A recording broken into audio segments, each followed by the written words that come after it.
Good evening, everyone. Welcome to the Hill Shadows podcast. I'm your host, Jeremiah, and with me tonight is Ashley. If you guys are into paranormal and strange phenomena, hit the subscribe button. That's the kind of content we cover here. Welcome, everybody. Hopefully, everybody's having a great week. I've had a pretty eventful week. It's been kind of busy. A lot going on. How have you been this week? Good? It's been a good week. It has been a good week. Couple sad moments, or at least one, but definitely. Overall, our family had lost a member this week in the form of a pet that was very dear to all of us.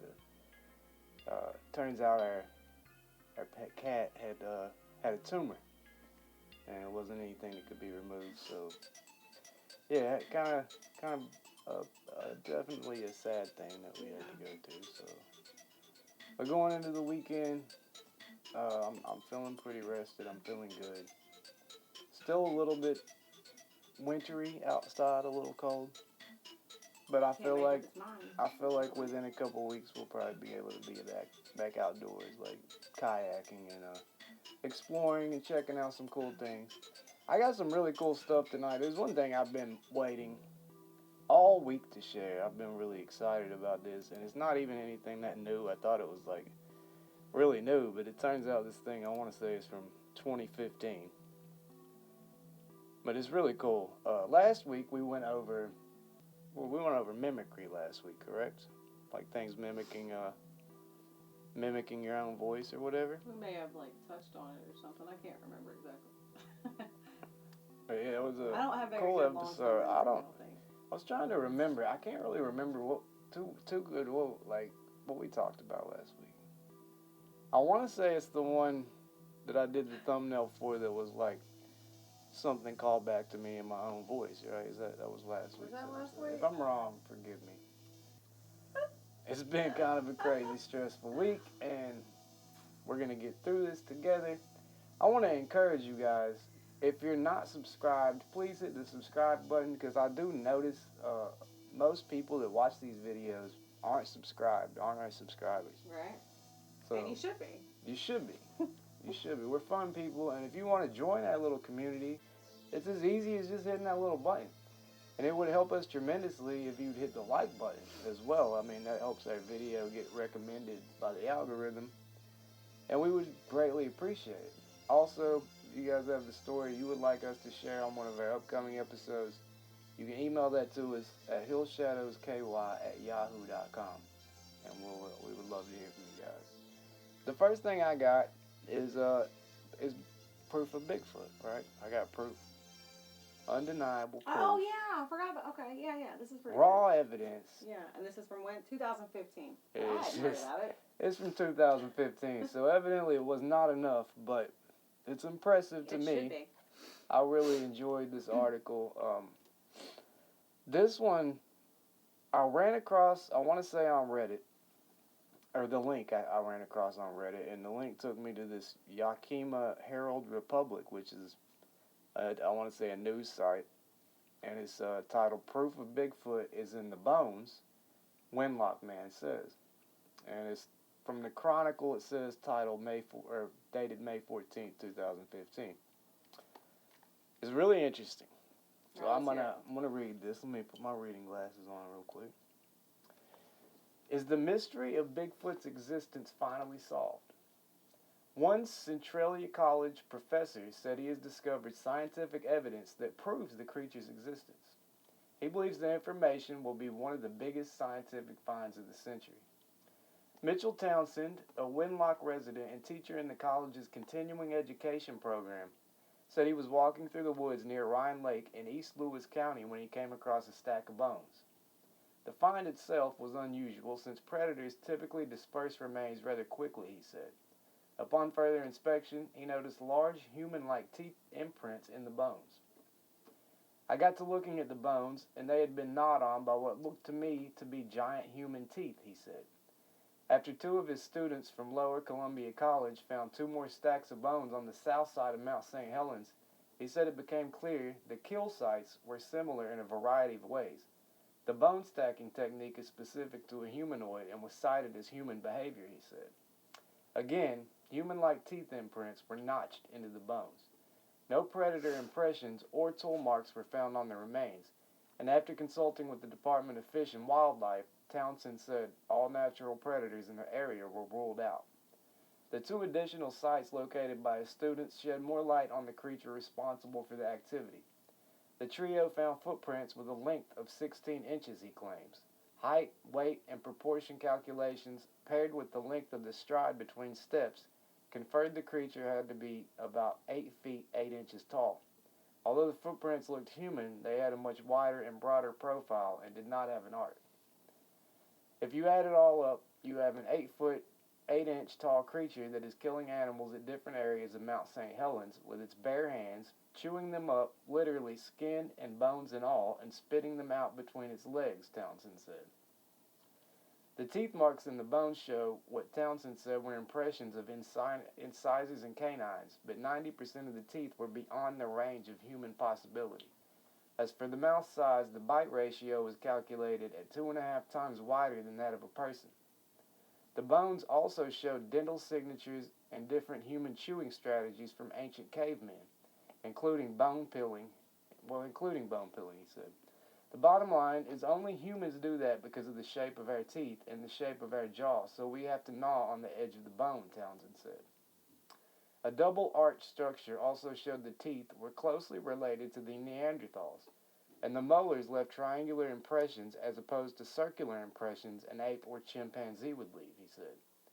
The evidence is what the professor said was forensic dental evidence and behavioral evidence showing the massive creature is part human. His discovery aims to prove there is in fact a hominin species living in the area of Mount St. Helens that derived from the breeding of Native Americans and a giant ape. My theory is it's not an ape. It's a hybrid that has been interbreeding with Native Americans for the last 80,000 years, Townsend said. That's why it is so smart and it has human teeth. Townsend's information will be published in a research paper, and he challenges the scientific community to discredit his information. He said the 4-year project helped solve the mystery because the focus was based on forensic evidence. The information used was also heavily based on comparison proof from the top scientists in the world. The evidence stands on its own. You proved the evidence wrong, he said, adding that the bones would be made available for examination to any scientist who wanted to examine the remains. We put thousands of hours into this. We just want to give to this world and the scientific community free of charge to add to the scientific body of knowledge. What's this dude's name? Something Townsend? Let me see what his first name is. Let's see, Michael Townsend. Okay, Mitchell Townsend. Right. All right. I want to very interesting article, and I mean he had all this evidence out there and was basically saying, "Look prove here, it wrong, right? If I'm wrong, prove it." And like I said, this was from 2015, and I don't think anything has ever really came of it. It certainly didn't prove the existence of Bigfoot, right? But anyway, I thought it was a really interesting article about finding the remains at kill sites and about the bones actually having human-like teeth, gnaw marks on them. Like, it's very interesting. What is he supposed to be? There's He's a lot of different. Centralia College professor. He said he had discovered. Okay, let me he's add the one that that said he College discovered professor. this. So. But yeah, I mean, you and I have found bone piles out in wildlife reservations, and I didn't think for a second to examine them for teeth marks, but looking back on it, I guess it's a possibility. Looks like in 2017, he was offering spring classes for Bigfoot enthusiasts. There you go. Also, I've got a couple other cool stories after been on all kinds of stuff, coast to after coast. we finish talking about this one. Also, do you remember the Dover Demon? I have something about the Dover Demon, and seems like it. I have to hear. I don't. It's hard for me to remember like titles of stuff. That's just something I don't really. I guess my memory doesn't hold on too much. But like, if I hear little details about it, I'll remember. I'm sure. Right. Yeah, I have one more about that, and another one about something called the HideBehinds. Oh yeah, okay. Now this one's a new one to me, so. But anyway, the Bigfoot thing, I'm always fascinated by Bigfoot stories. Yeah. And also, does anybody have a clue when Expedition Bigfoot comes on? I would love to know. They keep that under lock and key until like a week before or something. But what do you got? Do you got some cool stuff tonight, or do you I have a want me couple. to? You want me to go ahead and start You on can't. something? I think that you should read about like because it hasn't really been like put out a lot. Like you haven't seen a lot of it like on the news or TV. But Which one are you talking the about? UFO, like the Pentagon thing about there being like a mothership. That's pretty interesting. Yeah. Yeah, Read the that. Pentagon claims that there could be an alien mothership in our solar system, and that it believes that Let me read the article really quick. previously it may have released probes that may be watching what we do. I suppose it's quite interesting. Yeah, let's see. Pretty crazy. There was something else you and I were going to talk about that we had. I'm I drawing know. a I blank. can't think What of was what it? it is. I was trying. I had every intention of writing, like little bullet points down of like things that I wanted to talk about. What was it? There was There is something else too. I had it, but the thought got lonely and left. I guess. All right, so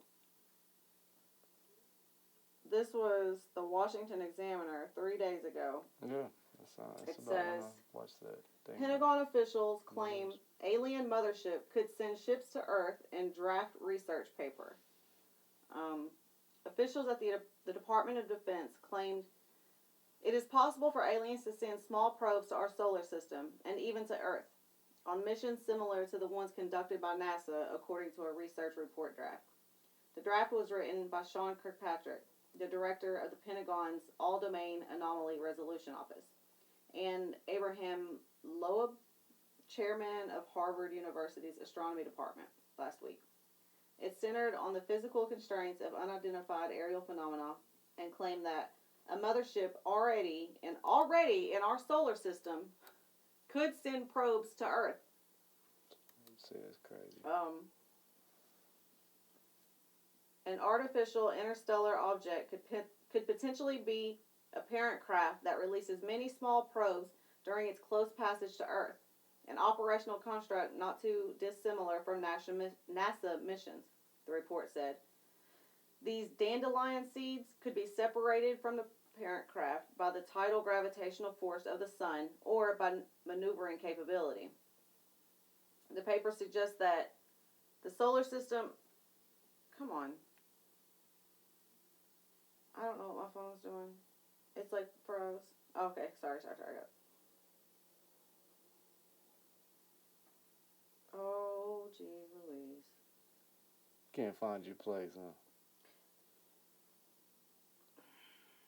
I did, but evidently I clicked on something else. But basically, my phone is ridiculous. So there's that. Let's see. The paper suggested that the solar system had already been visited by its first interstellar traveler, referring to an exceptionally fast object detected by the Pan-STARRS telescope in Hawaii in October 2017. Its orbit was also different than those in Earth's solar system, leading scientists to believe that the object was pulled by other forces. The object was named Oumuamua. Oumuamua? Oumuamua?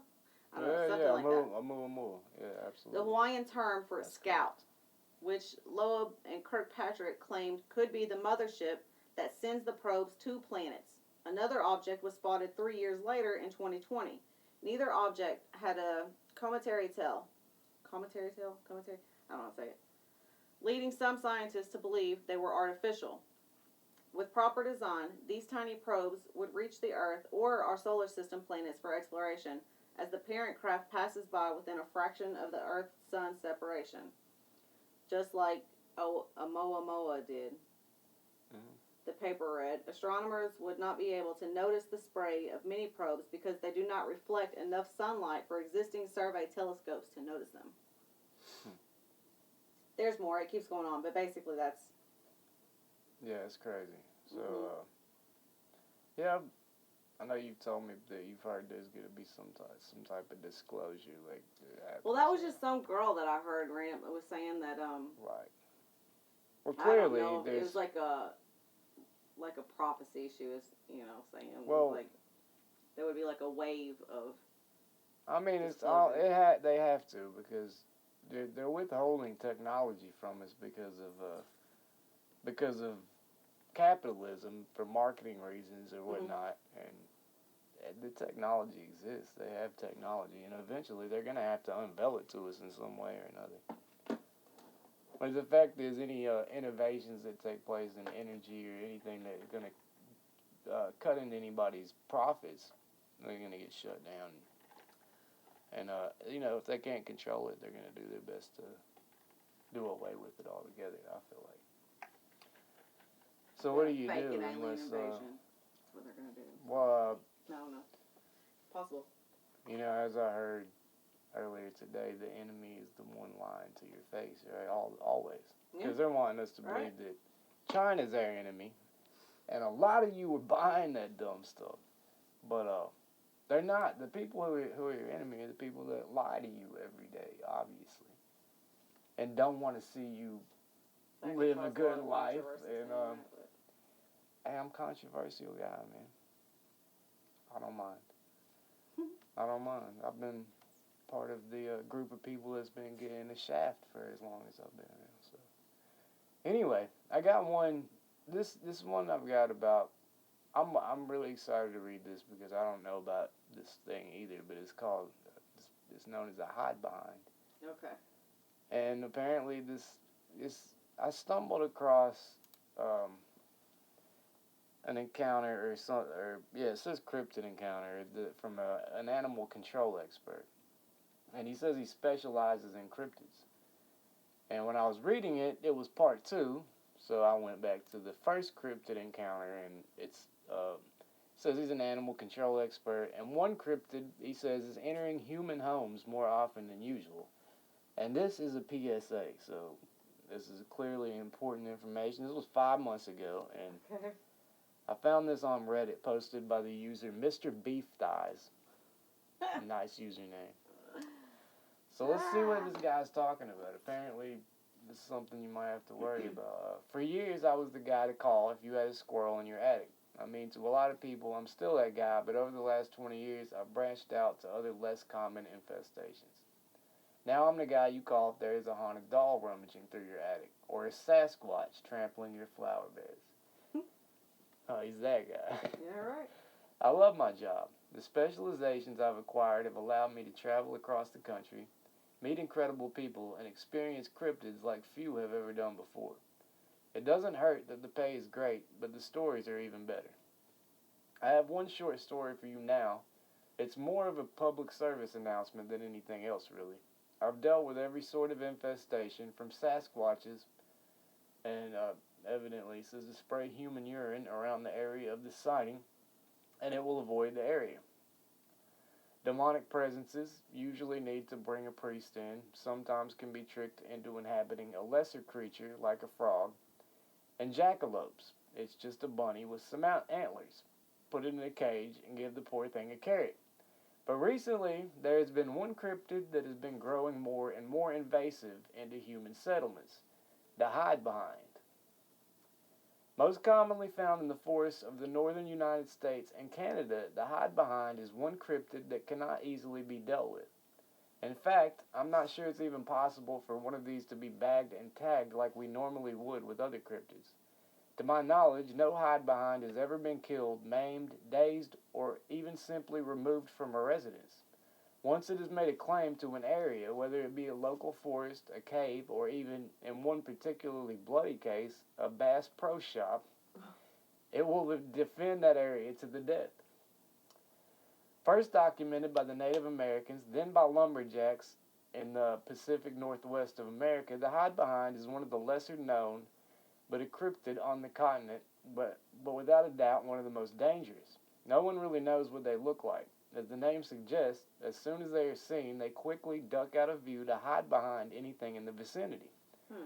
In the wild, this would be trees and rocks. In your home, this could be a corner, a kitchen cabinet, a television, or literally anything else, as they can manipulate their body to hide behind any object of any size. In the few accounts of the sightings we have on record, they have been described as everything from a large bear-lion hybrid to a frail and elderly woman with long arms and rashes on her skin. Hmm. Because of this wide discrepancy on their descriptions, they are believed to be shapeshifters that can change their shape based on what they believe will best get their potential victim to come closer and investigate the sighting. I don't know why the hide-behinds are moving into suburbs. I guess destruction of their natural habitat, but it is becoming a real problem. That's why I'm going to share this story with you now so you know what to do if one shows up in your home. I pulled up to Tim's house around 12 p.m. on a Tuesday. He had called in to tell us there was a demonic entity in his house and we needed to remove it ASAP.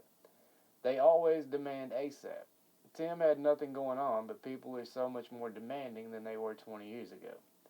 I took a quick look around the house and it was pretty apparent there wasn't any sort of demon in his residence. Not only was there no reaction to the holy water and Ouija board I had brought with me, but Tim also didn't have normal symptoms of a demonic haunting, bad dreams, sleep paralysis, or the witnessing of any telekinetic events. After further questioning, he described what he had seen in more detail. First, I was sitting right there on the couch watching television when I got the feeling I was being watched. I turned my attention to the screen door, and for just a second, I saw a bear looking in through the screen. But it wasn't a bear, you see. A bear would just keep staring at me or keep poking at the door, but this thing just ducked out of view as quick as can be, like it was trying to sneak up on me, and I had caught it in the act. It bothered me something awful, but I just grabbed my gun, set it on my lap, and kept on watching the TV, and eventually that feeling like I was being watched just kind of melted off. It was all peaches and cream until she showed up a few days later. The she Tim was referring to was a new human form that the hide-behind was taking. I assume it was because of the lack of reaction to the bear form it had previously shown itself as. Like I said earlier, the hide-behind wants you to look for it, to come nearer, like the anglerfish. It dangles something in front of you in an attempt to bring you closer. It's a lazy hunter. I was out in the garage in my workshop, and that feeling came over me again. That being watched feeling. I turn around and I'm looking out the garage door and I don't see nothing, but then out of nowhere I see a lady's head and shoulder pop out from the corner of the garage, and the second she sees me eyeing her, she pops right back around the corner where she came from. Well, this time I went looking round for her. I gave a wide berth around the corner because I lived in New York City. I lived in New York City for a year in the 70s, so I've seen crazy people, and she looked crazy and I didn't want her grabbing me. So I gave a wide berth around the corner and there wasn't no one there. I walked all around the house and I didn't see anyone, not even footprints. Tell me that ain't demonic. It wasn't demonic. It was a hide behind, and I told the man as such. I told him living out here on the edge of town made him an easy target for him. I told him there really isn't any way to get rid of them or scare them off. I told him he could try to leave his house for a year at minimum, and maybe, with luck, it would leave on its own. But the best bet would be for him to burn the place down and never come back. He didn't like that answer. My family lived in this house for 3 generations. I ain't leaving, and I sure as hell ain't burning nothing down. I'll tell you what I'm going to do. I'll keep my shotgun on me, and when I get that feeling again, look at it. Sorry, not meaning to interrupt the story. But he'd get his gun and start looking around. Hold on, he'd get that feeling again. I'll shoot it. Works for bears, and that's the meanest thing around these parts. Don't see why it wouldn't work for this, what'd you call it, hide behind. You can't argue with anyone over the age of 65. People get set in their ways. Their beliefs calcify. So instead, I was honest with him. I told him 2 things. The first thing I told him was that eventually he'd get that feeling that he was being watched, and he'd get his gun and he'd start looking around for the hide behind, only he wouldn't find it. That's what happens in all these cases, because at that point, it found the best hiding spot it can possibly get. The only place you won't be able to lay eyes on it, even if you tried, directly behind you. At that point, it's too late for you. The second thing I told him was that I'd be back in 2 days, and more than likely he'd be dead. And then I left. 2 days later, I pulled my van up Tim's driveway to find the screen door open and blowing in the wind. I didn't even need to cross the threshold of his house to find him. He was everywhere. On the floor, the ceiling, the walls, the smell was unbelievable. I poured some gasoline on the front porch and lit it with a match. The house was an inferno within 30 seconds. I got in my van and started to pull out of the driveway, and I took one last look at the house and then beyond, burned, what does it say? Beyond it, Yeah. out into the tree line where I saw it for a split second, a young boy before he quickly pulled back and disappeared behind a thin little tree. I was hundreds of miles away by lunchtime. I say this to tell you, if you ever think you might have a hide behind in your house or even in the area, leave. Burn the place down if you can. So new people don't move it. These things are like bears. If they know they can get food someplace, they're just going to keep coming back. And if you get the feeling you're being watched and you can't figure out why, call your loved ones because it's standing directly behind you. I've never heard of a hide behind. How did...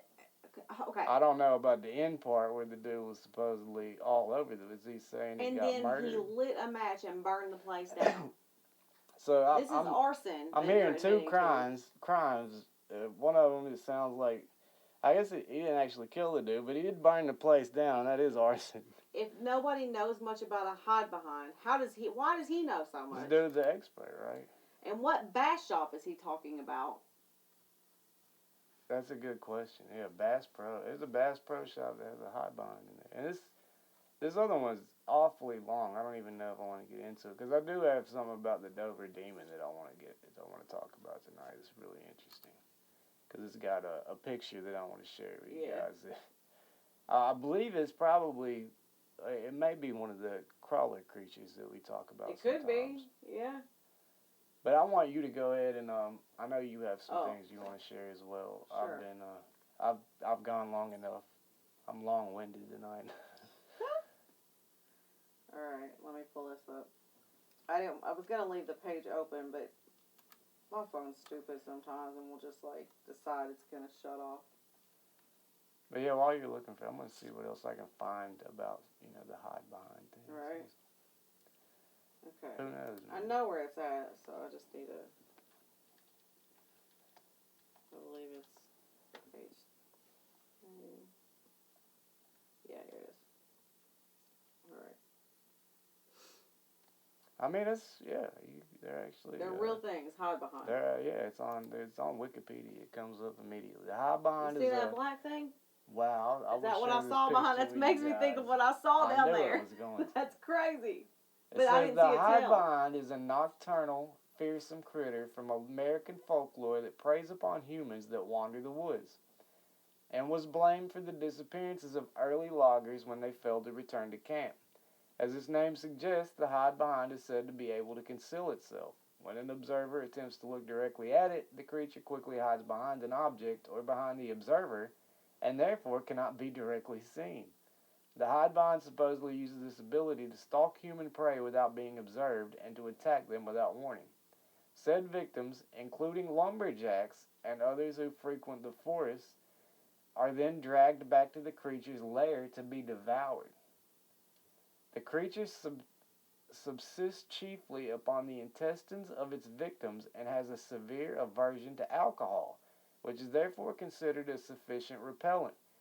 Tales of the hide behind may have been used as an explanation of strange noises in the forest at night. Early accounts describe hide behinds as large, powerful animals despite the fact that no one was able to see them.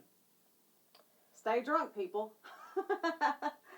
Hey, that's kind of creepy. The fact that it stays behind you, that's kind of creepy. Like you could be turning around looking for it and it's always right there at the back of your head.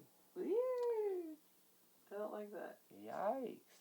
That's really cool, creepy. Man. Really cool. I've never heard of a hide behind until tonight. No, that's a first for me. And also this picture that I'm going to share with you guys is pretty cool. Yeah. I've got one of the Dover Demon, which I'm going to go over after Ashley goes over her. All right, let me go ahead and read this, I guess. Let me open it back up real quick. I mean, it's there. I just got to unlock it. Okay. This is called the cornfield creature. I used to work at just a cheese factory on the edge of a cornfield in southwestern Minnesota. There were a series of days in the summer of '04 or '05 where it was so hot that the milk being delivered to us in trucks would evaporate before we got it. It made work easy. The dearth of milk denied us any actual labor, but management wouldn't let us not come to work, so we would show up and mess around all shift. I was working nights at the time.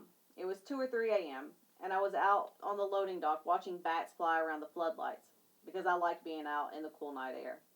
The corn was about as high as my shoulder, so about 5'10".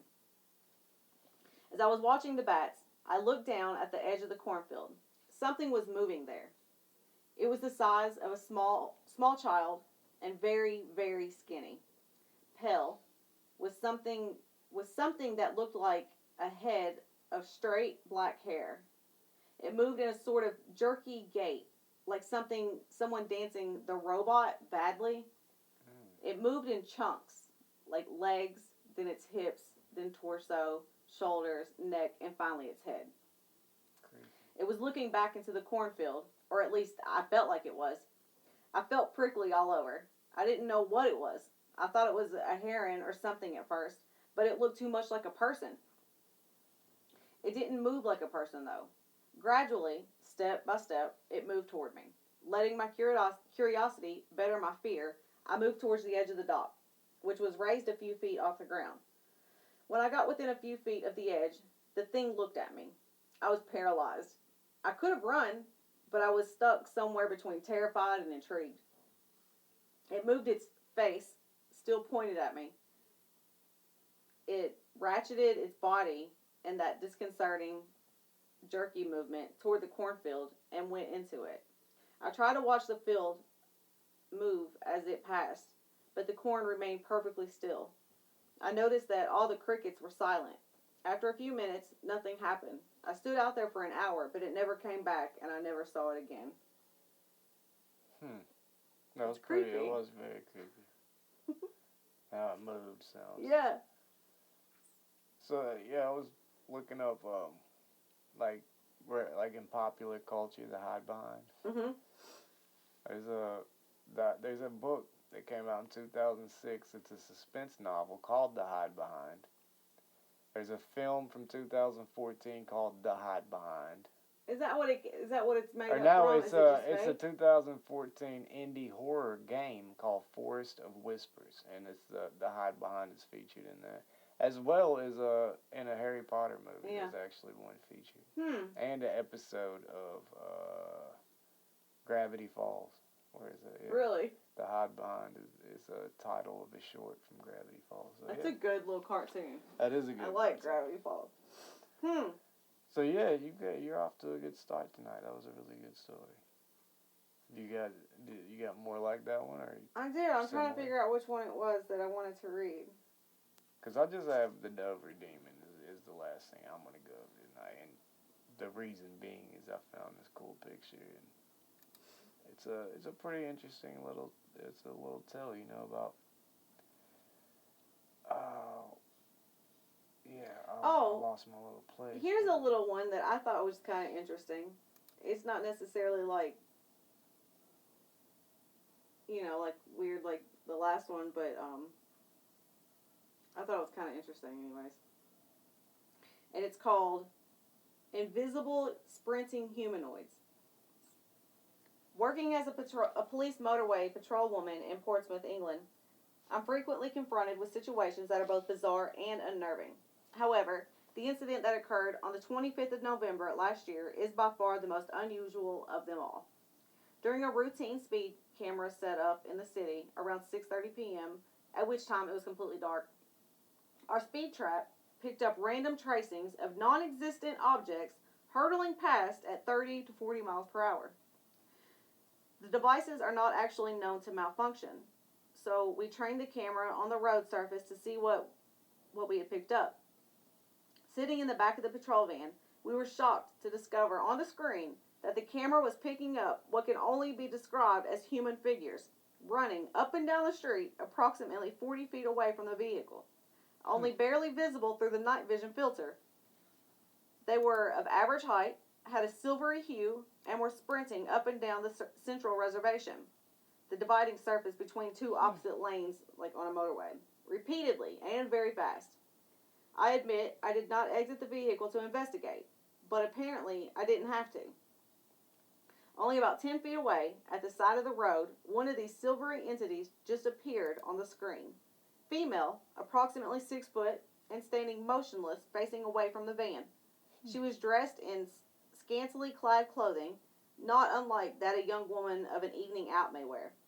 I was extremely freaked out, especially considering that leaning out of the window, there was absolutely no evidence of anyone standing that close to the vehicle. As the first vehicle, only 5 minutes from the first sighting, drove past, all visible evidence of the entities had vanished. Nothing occurred from that time till the end of my duty at 9 p.m., and yet, when I played back the footage from the camera, the silvery objects of the woman are not on the tape. Obviously, I did not report the incident, but friends and fellow officers agree that it's highly unusual, and none of them had experienced anything like that before. I thought it was kind of strange. That is very strange. What about the story that I was telling you about, the tombstone? Oh yeah, Supposedly that's weird. happened in Mount Vernon, Kentucky, and I don't want to. The only reason I don't want to get into this or title a video with it because I can't really find too many details. This supposedly happened in 1996, and there is a bridge in Mount Vernon that goes over the I-75 interstate, and there was in fact a tombstone footer from a gravesite that was thrown off that bridge. I remember hearing about this on the news. And it killed somebody in a car. And apparently the people who were traveling on the interstate were from Michigan. So the girl that was killed, her family buries her somewhere in Michigan. And where they find a plot to bury her at, the grave next to her was the same name as the tombstone that killed her.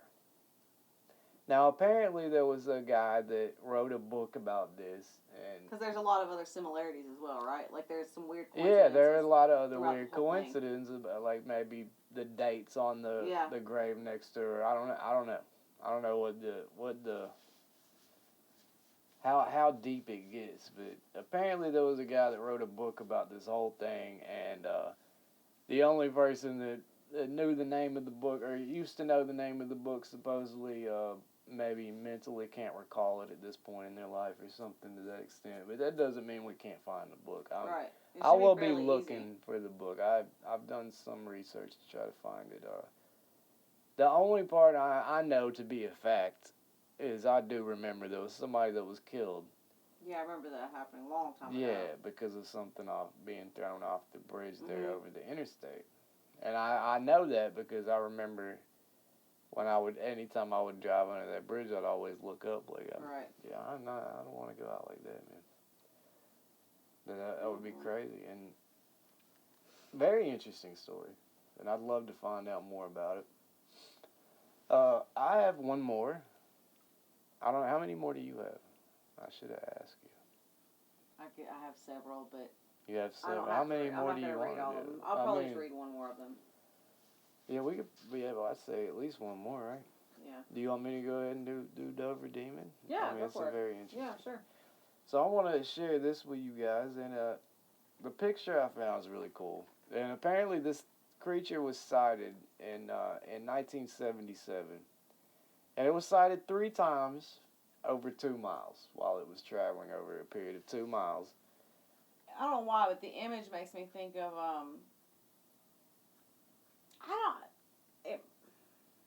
It's very is gray. It Kentucky? Like a gray. Where there was supposed to be those little creatures coming to someone's house all the time, and there would be these 3-toed looking footprints.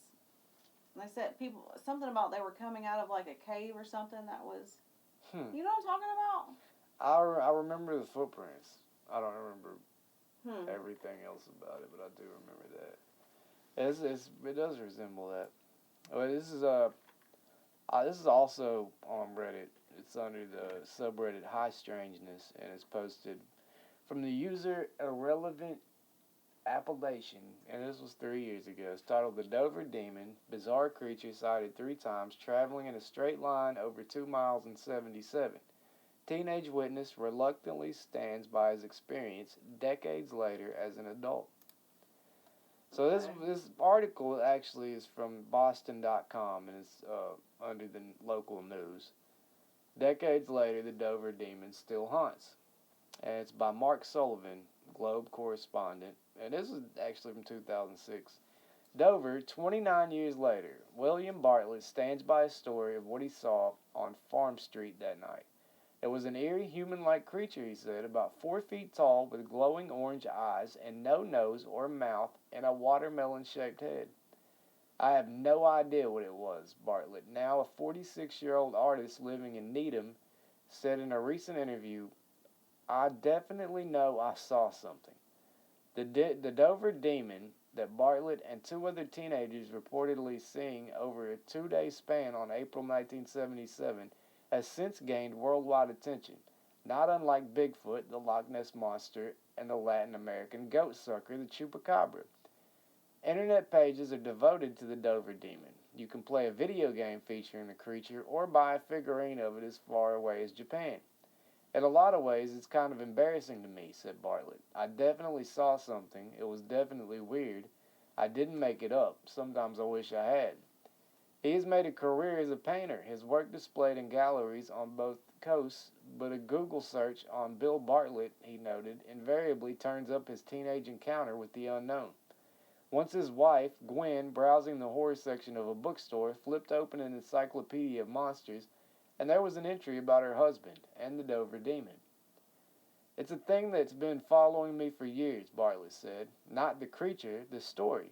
Sometimes I dread every Halloween getting calls about it. On April 21st, 1977, Bartlett, then 17, was driving along Farm Street at around 10 p.m. when he said he saw the creature atop a broken stone wall. 2 hours later, according to news accounts from that time, John Baxter, 15, was walking home from his girlfriend's house when he got within 15 feet of the creature along a creek in a heavily wooded area along Miller Hill Road. At midnight the next night, Abby Brabham, 15, was driving home with her boyfriend when she spotted the creature sitting upright on Springdale Avenue. It sounded like his thing was just running amok. A drawing made by Baxter showed a humanoid figure with large eyes standing by a tree. Bartlett's large-eyed creature crawled with tendril-like fingers across a stone wall. I, Bill Bartlett, swear on a stack of Bibles that I saw this creature, he wrote on the sketch.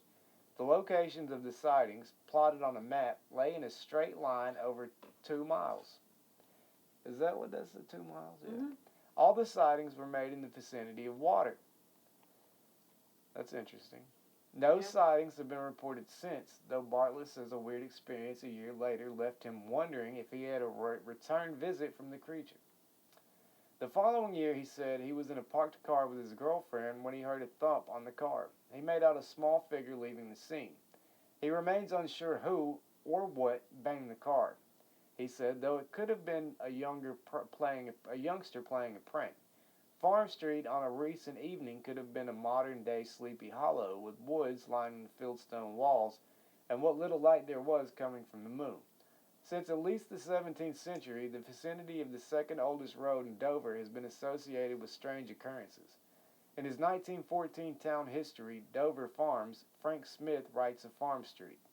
In early times, this road went around by the picturesque Polka Rock on the farm of George Baltell, which was called for by a man by that name, of whom it's remembered that amid the superstitions of the age he thought he saw his satanic majesty as he was riding on horseback by his secluded spot.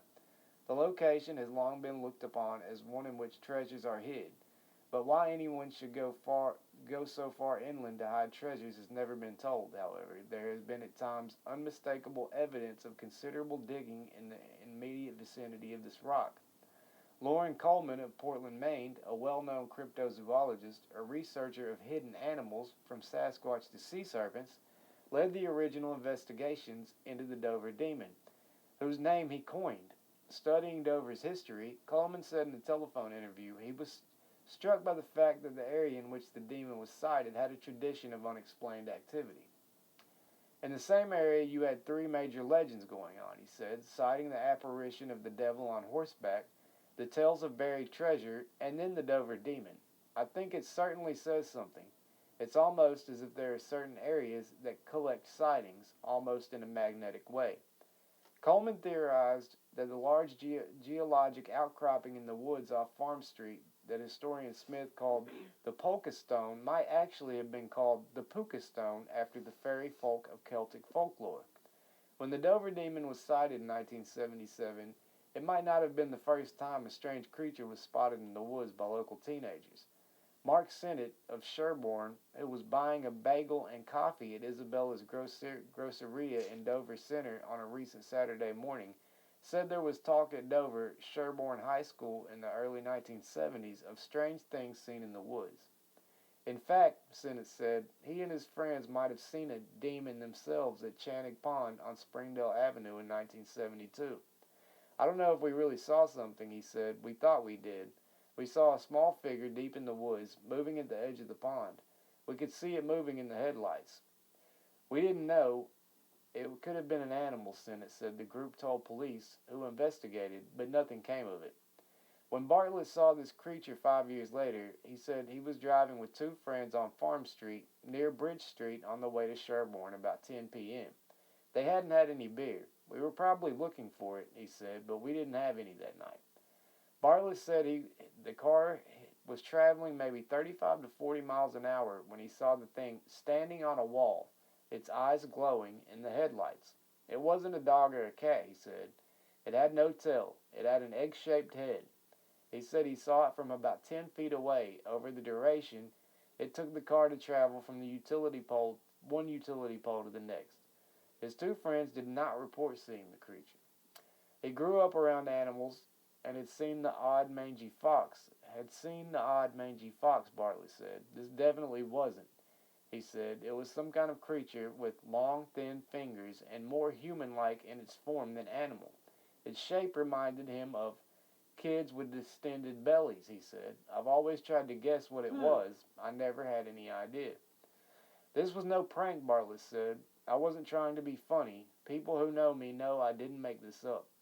Coleman, who began an investigation within days of the sightings in 77 and spotlights the Dover Demon case in 2001 edition. What happened there? I don't know. It shouldn't have been I wouldn't think so, but yeah, Coleman, who began the investigation within days of the sightings in 77 and spotlights the Dover Demon case in the 2001 edition of his book, Mysterious America, believes Bartlett. We have a credible case, over 25 hours by individuals who saw something, said Coleman, who interviewed all three teens within a week of the reported sightings and said he was convinced they had not concocted a hoax. Nothing quite like the demon has been reported seen before or since, he said. The Dover creature does not match the descriptions of the chupacabra or of Roswell aliens or of the bat-eared goblins said to have attacked a family in Hopkinsville in 1955. It doesn't really fit any place. Coleman said, it's extremely unique. It has no real connections to any other inexplicable phenomena. It is possible the teens actually saw a foal or perhaps a moose calf, or some have suggested. Coleman said he canvassed local horse owners after the incident, and none reported missing a horse. Moreover, it was not foaling season, he said. As for the moose theory, only two moose were reported in Massachusetts in 1977 and 78. Both of them in central Massachusetts, he said. A yearling moose by that time in April would weigh more than 600 pounds and be bigger than the Volkswagen Bartlett was in, said Coleman. To have a bipedal moose with long fingers and orange skin and no hair and no nose would be more of a phenomenon than the Dover Demon, he said. So what did those teens see? It's okay to say we don't know, said Coleman. I think the Dover Demon's mystery lives on. It's an unknown phenomenon whose fame has stretched worldwide, and I think Dover should be very proud. In Dover, a quiet community dotted with horse farms and one of the richest towns in the state, people are still not quite sure what to make of the story. That thing has haunted me for 29 years, said Carl Sheridan, a former police chief. I knew the kids involved. They were good kids, pretty reliable kids. God only knows what they saw, Sheridan said. I still don't know. Strange things have happened. The whole thing was unusual. He got calls from all over the world when the case made the news, the former chief said, and he still does from time to time. The thing will not die, Sheridan said. I'm telling you, the thing will not go away. In town clerk Clerk Barry Close office at Town Hall, municipal report shares shelf space with a file of materials related to the Dover Demon case, including a book titled Weird New England and a newspaper clipping headlined Bizarre 4-foot creature with orange skin and glowing eyes stalking a town. Every once in a while people will come in and ask about it, said Clove. I have no idea if it's true or untrue. Downtown Dover was decorated recently with pumpkins as children arrived for a Halloween fair, and a steady stream of regulators bought coffee and newspaper at Isabella's. Located in the old Dover pharmacy, now with an Italian deli counter added to the old sofa fountain, the grocery remains a town hub. Behind the counter at Isabella's, Scott Bilski, 17, of Dover, a senior at Dover's Sherborne High, said the demon gives his small town a unique claim to fame. Home of the Dover Demon has a nice ring to it, he said with a smile. As far as he knows, the creature had never stopped in to the soda fountain. Let us know if he wants anything, he said. A customer who gave his money as Jimmy said he has lived in town for 4 years but has yet to see the demon. Maybe I will someday, he said. I'm one of those realists. If I don't see it, I don't believe it. Customer Ed Tortulet of Dover said, I think it's probably as real as the Easter Bunny, but it's fun. Nearly 3 decades after seeing something very strange on Farm Street, Bartlett has decidedly mixed feelings about the experience. It was my 15 minutes of fame without wanting it, he said. It was a little embarrassing. It still is. He said he hasn't talked much to his 2 children, 8 and 5 years old, about the creature. I don't want to scare them. And the professional artist has never drawn another picture of the thing he saw. I don't have enough memory of it, he said. I haven't wanted to. I'm a serious fine arts painter. I don't want people to think I'm some freak. I don't usually tell anybody I shouldn't be embarrassed, Right. but you see these people on TV and they're made to look like idiots, he said.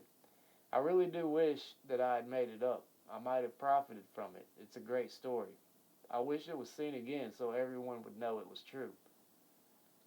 So Huh. yeah, that's about the Dover Demon. That poor dude. That's terrible. That he's thought any of that. Like, it's ridiculous. Like, I mean, Now, this is his interestingly truth. enough, I think one of these things was spotted um, in the Bridgewater Triangle between two cars. Yeah. It was an alien of the same description was seen in downtown Bridgewater, hiding between parked cars a few years earlier. So, and that's the home of the Bridgewater Triangle with some really crazy stuff going on that goes on there. It's been reported to go on everything from UFOs to Men in Black, everything. But yeah, I will, as always, links to everything we're sharing with you guys down in the description. And make sure you hit the like button if you enjoyed the video or if you've enjoyed what we've done so far. And we got a lot of other videos you guys can check out too when you got time. Well, I mean, I'm still gonna read a story. Yeah, I know. You sound like you're. I'm not wrapping done it at up. all. But and if you guys have something you want to share, again, you can email us at hillshadowsky@yahoo.com. I will make sure that's on the screen periodically too if you guys need that. And you've had some really good ones tonight. I've only read one. I know usually you have. I read two. Sorry. You tell me you have trouble finding stuff. It seems like you didn't have that much trouble this week, huh? No, you seem to be getting better at it. Okay, I want to read this. All right. Yeah. It's just titled Forest Cryptid. Okay. My strange story took place on the 26th of September 2009. My church was on a retreat in Indiana, in a forest. The place we stayed at was a small building in the center of the forest. We decided that evening to go out and play in the forest with the children. We came up with a game to play. It was like police. The kids were the police, and we would pick an adult to be the hostage. So, when we began the game, we had to find the adult hiding in the forest in the middle of the night. So we start going around the back of the building, and we spotted a tall figure. It had to be at least 6 feet tall. It was running toward the trees where there was a small open area with tall grass that goes up to your knees. It ran with its arms at its sides, but it stopped at the edge of the tall grass as if to wait for us to get closer. We chased after it, thinking it was an adult. When we were finally a few yards away, it dove into the grass and started to crawl very fast, almost snake-like. We got weirded out, but stood there staring at it. When it got across the tall grass, it began to climb a tree. It looked somewhat like a deformed cat, like an animal, like cat-like animal when it was climbing. Then, a few moments later, a kid yelled, "I see him!" and was pointing in an opposite direction. We saw a similar figure running a couple yards away, so we chased it. But then it vanished behind a tree. Turns out, what? Hide behind. Vanished behind a tree. Turns out, a few minutes later, we found the adult hiding in the parking lot in front of the building the whole time. So who knows what it was that we saw that night in the forest. But at least 15 kids saw the same thing with me, so I know I'm not crazy. Interesting. That's creepy. It dove into the grass and was crawling like a snake. Like, That's really wild. fast. That's wild, man. Like 6 foot tall. I just found something interesting out about Dover. Okay. Dover is 25 miles from Bridgewater. Oh, okay. So No, the triangle doesn't encompass it. So, yeah, no wonder there's some spot. Yeah, that's a odd little location. So, this thing you were talking about, does it look like a deranged cat or something? Is that what I heard? No, it said that it... Or it moved like a... Yeah, like it climbed up the tree afterwards. And would climb it the way, like holding on to it the way like a cat Oh, man. would climb up. What was it, though? How big was it? Like 6 feet tall. That was maybe a Sasquatch. I found some of these pictures of HideBehinds too, and yeah, see that? That's crazy looking. Yeah. But who knows? Oh, here, I have another. Let me find this real quick. This little blue creature. Hold on. Where is it at? Very, very interesting. It amazes me that we still learn about new cryptids at this stage. Like, it's been almost a year since we started doing this. Or maybe it could have been a little longer than a year. Okay, I found it. Is this another story you got? It is. It's Okay. called Bizarre Australian Creature. Okay. I'm not entirely sure on the exact date of when this happened, but it would have been around 1999. Maybe in spring or summer. Living in Australia, you're bound to see some strange things from time to time. Although, most have an explanation behind them. This is different. I was young at the time, probably 9 or so, and my family was having a barbecue in the backyard of our house. We were all sitting at this table on the patio, eating and talking, not really paying attention to anything surrounding us. Suddenly, I heard a plop noise from the leaf cover in the garden along the back fence. I immediately turned and looked to see what had made the noise. To my horror, a small blue creature looked at me, then ran into the shrubbery. It was about 15 centimeters, 6 inches tall, on all fours. It didn't have any toes that I could see. Its face was vertically oval shaped with small black eyes, a long protruding nose, and a grimacing mouth filled with almost needle-like teeth. The outer of the face was dark blue, sort of like a mane, but it looked hairless. The rest of the face and body was light blue. The best I can describe the body is like that of a lion, except with short legs. No tail and less sculpted. I looked at my brother and he said, "What was that?" He had seen it too. When my mom calmed us down, she took my brother and me to separate rooms of the house and got us to draw what we had seen. We both drew the same thing. I was terrified for the rest of the night. To this day, I still don't know what the creature was that I saw, but it still gives me the creeps. That's crazy, man.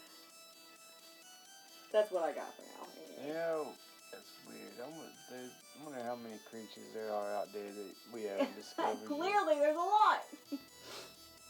Well, I mean, most of the time, people just don't get outside of the city much into places where you would find anything. Right. And I think the things that want to stay hidden from humans Right. are probably not going to come around Mhm. where there roadways and things like that. So very interesting. I'm intrigued by what all's out there we haven't discovered yet. Fascinating. Yeah, it really is. But yeah, good stuff. I've never heard of the HideBehind. I No. don't think we've covered the Dover Demon on our podcast yet either. So I think that was a first. And this little blue creature, I haven't heard about these things. Right. So fascinating stuff. Yeah, hopefully you guys have enjoyed the video tonight. I'm sure it's overtime for us to get out of here. I haven't really been keeping a look at. Yeah, we're at about the hour mark right now, so not bad. Maybe we can try to do another one this week or something. We'll definitely have more uploads for you guys. Not this exactly. We'll be doing this once a week, but we're also gonna find something to some kind of topic we're gonna cover in some way or another, and just to have more stuff going on. We'll also be filming a little bit outdoors. It could be more stuff like this. Why not? Well, yeah, we could. Yeah, I'm just saying it'll be more of something. Right. We're gonna have more of something. It'll definitely be similar, right? It's not gonna be entirely different, but and it's gonna be nice outside soon, so we'll be outside filming some stuff. And the camera I'm recording on right now, it does some amazing night sky photography. So some like what do you call it? I don't know. What, stargazing? I don't know. I don't know if there's a specific word when you're doing the photography of the night sky. Night photography? I guess it's just night sky photography. Yeah. But yeah, it's got some cool stuff that I can't wait to get out and do some recording. Yeah. And not to mention we may be going down to do some camping in the Smoky Mountains before long. Not necessarily the Smoky Mountains, but somewhere in Tennessee. Somewhere in Tennessee. Yeah. So yeah, we got a lot of cool stuff planned. So hopefully you guys are subscribed. If you're not, you'll go ahead and hit the subscribe button right now so you don't miss anything. And if you enjoyed our video tonight, hit the like button. It helps us out a lot. And you can contact us at hillshadowsky@yahoo.com. I'm gonna get out of here. I'm kind of tired. I'm starting to. I think I'm gonna take some melatonin and get ready for bed. Okay. You guys have a wonderful weekend, and we'll see you next time. Bye. Later.